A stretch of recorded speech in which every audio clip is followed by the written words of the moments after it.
with Poonam. Today is a really cool savory dish that we're gonna do. I'm planning ahead of time because we're having some guests over in the weekend. So we're gonna be making some Sev Usal, and that's considered a street dish. You can actually get that in cities in India, and it's really cool because you get to put your own toppings on it, make your own variations. And so we're gonna get started with this. But some background history about Sev Usal is that as I grew up, I always remembered that my mom would have to soak the peas overnight, or my aunts would have to soak the peas overnight, then we'd have to put it in the pressure cooker, then it's just a huge process that we were trying to cut steps from. And so our Sev Usal is very easy, really simple. You can do it within an hour and a half and done.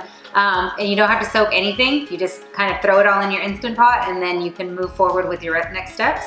And then you got Sev Usal as a dish. So we're excited because I think my guests are gonna be really surprised that I made it. So I'm really excited about this one, and I think you guys will be too when you try it. So let's run through the ingredients, and then we'll get into the process of how we're gonna make. So we have asafoetida, salt, ginger, garam masala, which you can get from the Indian store. We have some cinnamon sticks, and if you have cinnamon powder, you can use that too, and some cloves. And I like to put this because it does really intensify the flavor of the gravy for Sev Usal, and I think it's really good.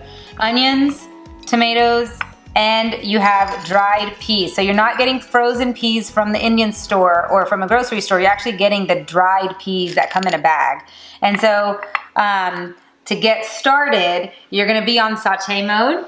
And we're gonna heat up some oil, and you're gonna heat up the asafoetida and the cinnamon and cloves together to kind of intensify that flavor. And then we're just gonna dump and go. So we're gonna get the oil in, let that heat up, and you can already tell that it's hot because the oil has already thinned out and moved to the outer rim of the Instant Pot. And so once it's heated up, you can then start adding the asafoetida. So we're gonna add that in, and you'll hear it sizzle, so you know it's hot. And then you're gonna add your cinnamon and cloves, and just let that stir in the oil, because the flavor will really be intense if you do this process. And you'll always see Indian cooks or your moms or aunts or anybody who's cooking in the kitchen Indian food, they always do this step where they cook rye or asafoetida or something in oil and heat it up first.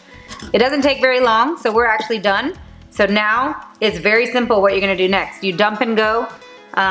So you add your onions, no sauteing involved in this one, tomatoes, your garam masala, your ginger, salt, and then your peas.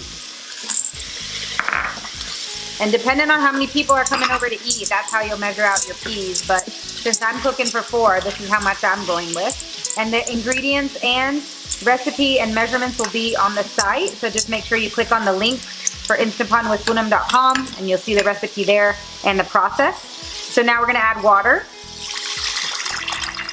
And you're gonna add water enough just to cover over the peas.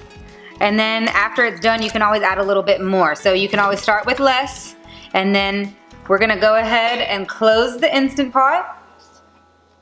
Make sure your vent is sealed so the steam does not release. So my vent is closed. And then we're gonna close it in and lock it down. And then you're gonna basically turn off the saute mode. You're gonna go to manual mode, and we're gonna go to 1 hour. And the reason why it's 1 hour is because we're not doing any pre-soaking, overnight soaking. It's a one-stop shop.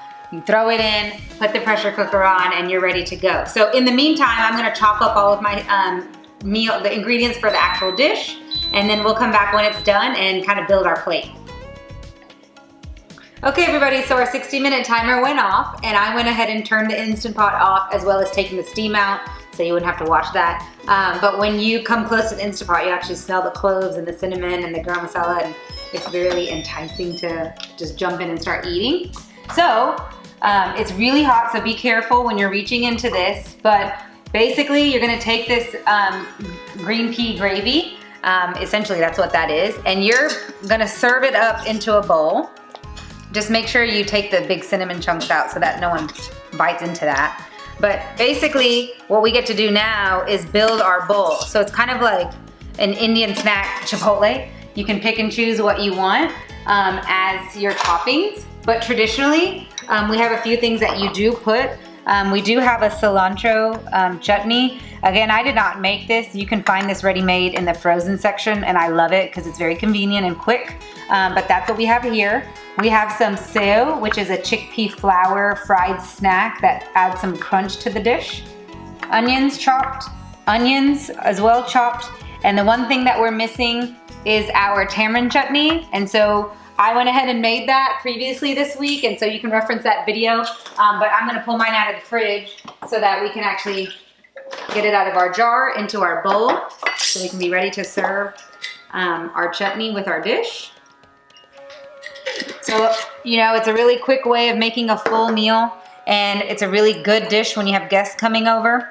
So you basically add your tamarind chutney, and this is kind of your own people's preference, how much they want to put of each. But you can see that it'll be a really colorful dish when you're done. But we got our green chutney. This one's my favorite.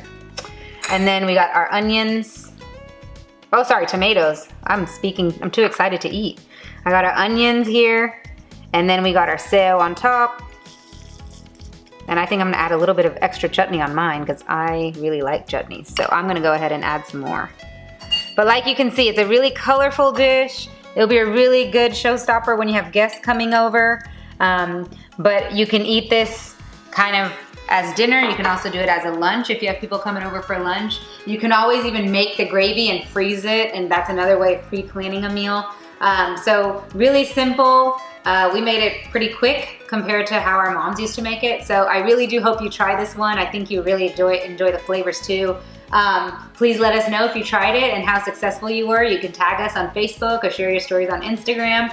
But please give us suggestions as well on what you'd like us to try. But I really do hope you like this one and try it.